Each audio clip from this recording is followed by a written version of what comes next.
compétition Miss jeex ba noppi ba ñu xam kan mooy première couronne kuy première dauphine deuxième dauphine ku nekk xam sa notation dara des si dul neexal leen wala may leen passe ñu dem lan mooy ndeyu nga foog leen orienter leen vers un hôtel pour faire quoi c'est suspect. Alors ginnaaw gi y a eu des témoignages de Miss des témoignages concordants ñii naan kenn ci encadreur yi du comité Miss Sénégal naan ko waaye looy ci couloir bi sa morom diw rejoindre na autorité sangam dans sa chambre d'hôtel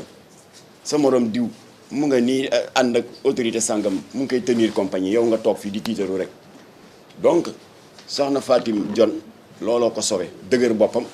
ak ñaaw njortam alors mujj gi ñu bërgal ko mu dem ci chambre bu benn moromam nee na fa la fanaan waaye comme que moromam yi avoué nañu ne ces prétendues autorités surtout naar yi am na lu ñu leen doon may naan leen dafa baax et cetera et qui s'est avéré être des barbituriques mooy li xale yi di wax pion kon nag moom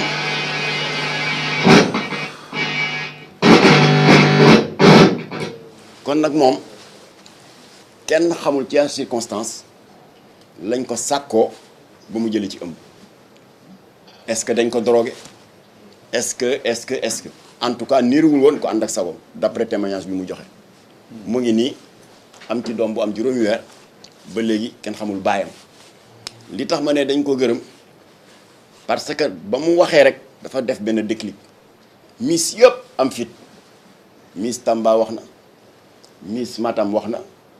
miss Kolda wax na miss Saint-Louis wax na te miss yi xamante wuñu parce que édition yi bokkul. am na ñoo xam ne ci concours édition 2017 2016 2019 2020 kon possibilité complot mënu cene kon c'est pas hasard ñoom ñëpp ñu am des propos concordants li ci gën a yéeme nag mooy missu Saint-Louis bi te loolu moo indi sama convocation dikk moo waxal ci làmmiñu boppam kenn saxaru ko suukar kenn saxaru ko lem que un ministre de Macky Sall moo ko ëmbal ba mu am ci ay seex voilà ce que j'ai dit léegi gars yi jël wax ji le lobby qui voulait freiner Jamra dans le combat contre Miss Sénégal ak Miss Jongoma ñu jël wax ji def lu ñuy wax deep fake li ñu def Abdou Karim Ba firi gént ñu daal di jël sama wax dindi le mot ministre jël ñaari tranche yu vidéo yi collé ko boo ko dégloo qu'est-ce que ça donne eh bien Macky Sall moo ëmbal miss bi rek état bi jóg daal di ne kii lay alors lii la wax waaw la ñu yaakaaroon te doon ka ñaan yàlla am xam nga bu doon moom rek moo wax danaa tànk xol la dafa am ko métti rek waaye Miss Matam wax na Miss Saint-Louis wax na kenn ci miss yi nee na benn ministre président Macky Sall moo ko ëmbal. waaw maa ngi koy teg ci micro yi ngeen déggaat ko lu gàtt la ça fait à peine 26 minutes. kon la ka dal métti na. alors bu loolu amee nag. la ñu yaakaaroon te doon ka ñaan yàlla am na. mooy li tubaab di wax naan les langues commencent à se délier. xam nga bu doon moom rek moo wax. benn waay tàng xol la dafa am lu ko métti rek. waaye Miss Matam wax na. Miss Saint-Louis wax na. ak yeneen i miss mat nañ juróomi miss te am na kenn ci miss yi nee na benn ministre président Macky Sall moo ko ëmbal. loolu laa wax xool la léegi nag bi ko gars yi jëlee travaillé ko ce que ça donne bi ñu ko travaillé lii la joxe. la ñu yaakaaroon te doon ka ñaan yàlla am na mooy li tubaab di wax naan les langues commencent à se délier xam nga bu doon moom rek moo wax benn waay tàng xol la dafa am lu ko metti rek. waaye Miss Matam wax na Miss Saint-Louis wax na ak yeneen i miss mat nañ juróomi miss te am na kenn président Macky Sall moo ko ëmbal. voilà dégg ngeen de loolu la gars yi liggéey te moom il a été tellement maladroit man bu ñu ma ko joxoon danaa ko liggéeyal ba rupture boobu am du am parce que boo ko dégloo ak loo cuune ci wàllu audition audiovisuelle di nga xam ne am na coupure bi ñuy rocci le mot ministre. Alors, je vous précise tout de suite, et je l'en remercie, le procureur Serigne Bassirou Gueye moo auto-saisiru bi vidéo bi commencé circuler ci réseaux sociaux yi man porté wu ma woon plainte bien que liñ ma def neexuma waaye c'est le procureur Serigne Bassirou Gueye moo autosaisir waa DIC ñoo ma ko wax ba mu autosaisiré dafa imputer dossier bi à la direction de la police judiciaire ne leen na ngeen ma leeral kii wax ci vidéo bi entendre ko ba xam lu mu ci xam après ñun ñu xam la marche à suivre alors ba ko police judiciaire jotee ndigal boobu ci procureur jébbal ko à la division des investigations criminelles parce que c'est un démembrement de la police judiciaire division des investigations criminelles jël ko jébbal ko Moulay nakati c'est le patron de la BAG le bureau des affaires générales alors kooku ba mu ko jotee nag kooku moo ma convoqué bi ma convoqué nag Moulay Diko c'est le patron de la BAG la brigade des affaires générales mu convoqué ma wax ma li ko procureur wax nee nañ ma ci déglu ba xam lu ma ci xam waaye nag comme que du ma cuune waa Jamra kenn du cuune ànd sama jikko du ñu cuune ba may dem dama gànnaayoo vidéo yi nii ma def ak yéen nii teg leen original bi ma tegal leen bi ñuy trafiqué ñoom ci seen bopp ñoo mujj taf seen gémmiñ di ree tellement c'est mal fait alors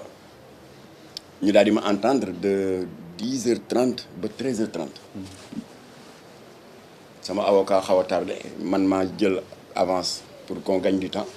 après mu daal di ñëw maître Moussa Sarr rejoindre ñu parce que am naa droit de ne pas parler tant que mon avocat n'est pas là waaye ma ne daal comme que je n'ai rien à cacher j'ai commencé à parler après suñu avocat ñëw ñoom ñu daal di jot ñaari version yi ma yónnee leen ko ñoom inspecteur yëpp yónnee naa ko Moulay Diko le patron de la BAG de la brigade des affaires générales le commissaire Mbaye Diouf bu DIC jot na ko ñoom ñëpp jot nañ ñaari version lu waaye cuune tu sens nettement que c'est une manipulation grotesque et maladroite à partir de ce moment-là nag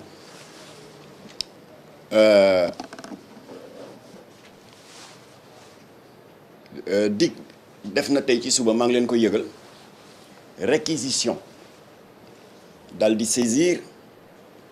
la DSC c'est la division spéciale de la cybercriminalité foofu moom Jamra du fa gan parce que série yu bon yëpp yóbbu nañ fa surtout waa Cirque Noir man mii maa leen fa yóbbu ba ñu ne leen ràpp ci kaso bi 17 jours de prison parce que pornographie lañ doon def naan waaw li procureur mënu ci dara parce que génnul ci télé yi ci kii yi la génn réseaux sociaux yi juum nañu parce que la loi 2002-18 de juillet 2018 may na procureur ak la division spéciale de la cybercriminalité ku violer les textes du Sénégal en matière de préservation des mœurs en matière de la sauvegarde de la santé mentale et morale des enfants ak di dégrader l'image de la femme ak support boo ko mën di defee muy télé yi wala des supports audiovisuels internationaux comme Instagram, YouTube la loi te tombe dessus looloo tax ñooñu ñu jàpp leen tëj leen ci kaso bi waa Cirque Noir ñi leen jàppoon nag miin naa leen boobu laa leen miinoon ñuy jàmbaar le commissaire Ali Kandé kon dossier ba mu nga ca ñoom dinañu jàpp saay-saay bi nag parce que ñu ngi def benn système pour remonter à la source ba xam première vidéo ba ñu trafiqué ku ko jox ku ko def saay-saay ba mu ngi ne xumma nag naan ñaw waa Jamra yi tey te xam nga moom lu mu bëggoon ñu ngàdd dañu avec l'article 80 du code pénal du xam ngeen article 80 du offense au chef de l'État loolu la xam nga waxloo na ma lu garaaw ci Macky Sall c'est à ça qu'ils s'attendent léegi ça s'est retourné contre eux la DIC est à leur trousse et la division spéciale de la cybercriminalité mu ngi leen di rëbb maa ngi leen di gërëm parce que autorités policières yooyu parce que ils ont accéléré la chose tey parce que ñoom xam nañu ne lii du wax Jamra di dox tànku jàmm fu ñu toll ñu ngi ci médiation yi ñu ngi ci dégg médiation sociale di jàppale liggéeykat qui sont victimes d'injustice Jamra dina dem di wax ces absurdités là alors donc en définitive sàkku nañu ci procureur en attendant yoon jeexal liggéeyam mu jël la mesure conservatoire suivante consistant à suspendre à confisquer la licence bi ñu jox soxna Amina Badiane bu Miss Sénégal parce que ku mérité licence doo comporté woo ni mu comporté woo ay xale nattu dal leen yow nga waroon nekk seen yaay seen bàjjen war leen di defal war leen a réconforter amoo looy wax lu toog di kex ku ñu violé yow la neex donc c'est une violation de l'article 252 du code pénal qui interdit l'apologie du viol l'apologie du crime rek la wax